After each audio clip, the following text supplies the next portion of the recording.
Today, I'm going to share my story about how I got my ex back and got rid of a third party. So let's talk about that. Oh, and one thing I want to add, just as a side note before we dive into this, is this was an old boyfriend and this was a good 7 years ago. I am happily with my Andrew now and everything's fine, but this is something that I manifested years ago. So anyways, just thought I'd add that in there in case anybody had any questions. Oh, and if you would like to see how me and Andrew live and our relationship, you can definitely check out Jerry's channel, and the link is in the description below.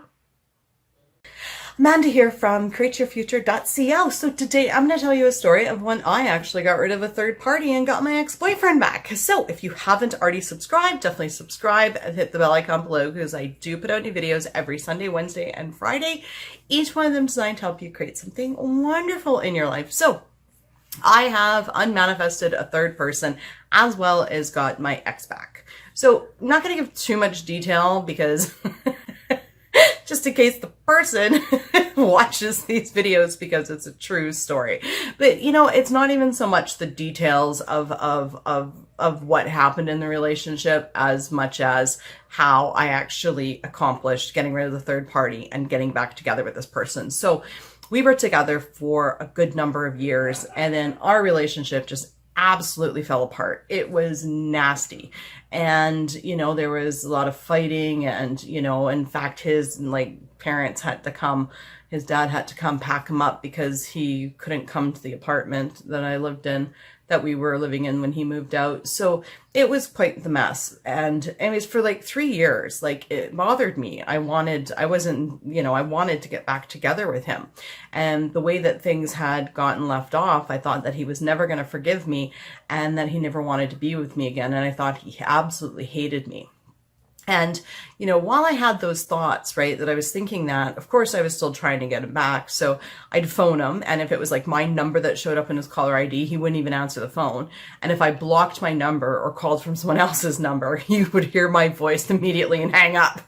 I was like, okay. So like, for 3 years, I tried to get in contact with him with the thought that he didn't want to hear from me. He didn't want to be with me.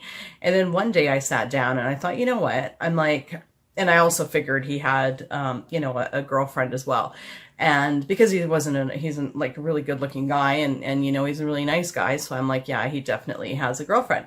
So, and during that 3 years, I finally got over the story. I was like, no, you know what? I'm the best girlfriend ever. In fact, no, he definitely wants to be back with me and he misses me.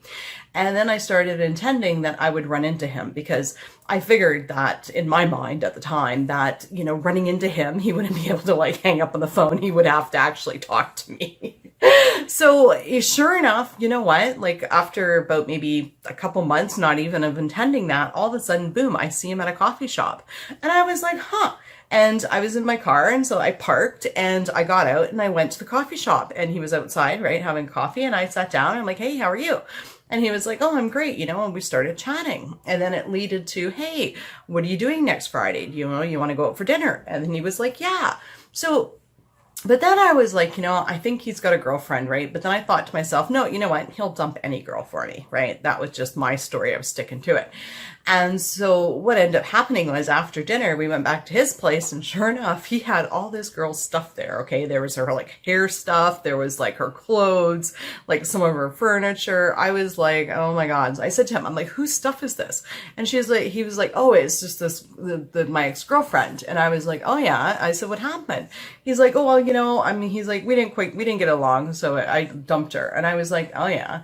Right. But I was still like, her stuff's here. I'm like, I don't like that, you know? So then I was like, I started intending, I'm like, by the next time I come, I intend for her stuff to be gone. And then sure enough, a week later, because, you know, I went to work all week and then came back to visit him a week later for another date.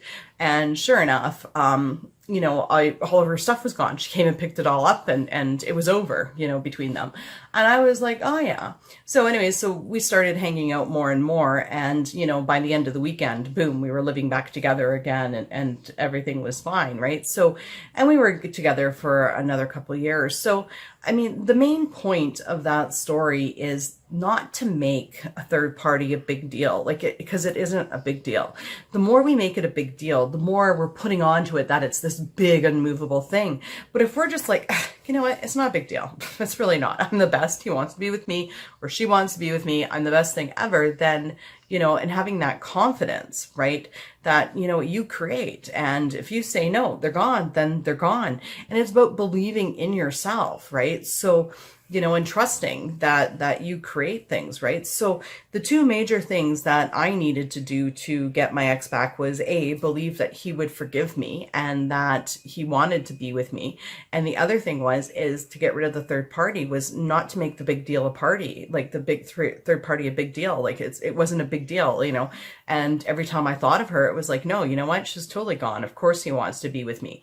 And that just happened. And then even the next time when I went there and still saw her stuff there, I didn't jump to the conclusion of, oh, he's lying to me, she's still around. I said, no. I said to myself, no, she's going to come pick up her stuff and it's going to be over. And sure enough, that happened, right? So, it's about keeping your thoughts and having confidence in yourself and your creations, right? So anyways, yeah, so that's my video for today.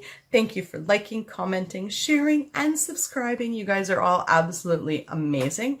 And we'll see you in the next video. Bye-bye.